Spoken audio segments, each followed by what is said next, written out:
Phaawulos jedhee akkuma dubbate warroonni har'aa akka koo kaleessa waamicha wangeelaa irra jirtan hojii wangeelaa hojjechuun gaariidha, tajaajiluun gaariidha. Har'allee as taa'ee dhaamsan dhaammadhu isa dhuma bilisummaa hannaarraa bilisummaa sobaaf kijibarraati yoo adda baatan rabbi isinii wajjin dhaabbata. Kan baqannee keessaa baannee kijibaa iddoo aarsaarran dhaabannu kijibaa dhaabbannee haadha hiyyeessaan boossisnuudhaaf morminee har'asa dhaabbannee dubbanna. Islaamummaan amantiisaa maallaqaan gurguratu hin taane lubbuuf jaalala kabaja sitti argisiisee siif kenna. Maallaqa rakkanneen dhandhe nuni dhugaa barbaacha dhugaa dhabnee dhugaa rakkannee dhandhe rabbiif haa galatu.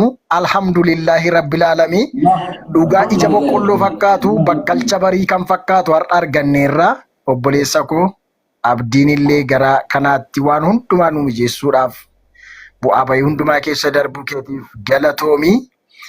Na amanaa wal sodaatan malee wal sodaanne malee walitti himaa turre irraa amantaa islaamaa fudhachuudhaaf namoonni irraan deebi'a.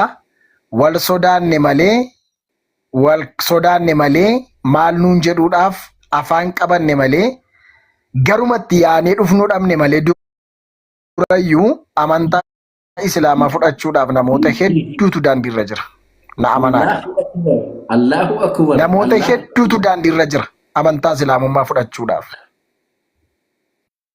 Ajib. Allahu akbar barreessa asirratti. Allahu akbar jedhama lo. Allahu Allahu akbar jedhama. akbar jedha share godha koppiliinkiin hin jiru koppiliinkii godha harka keetti rabbi fayyaa kennu koppiliinkii godha waan qabdu abdisuu irratti darbu leenca fa'aatu malaa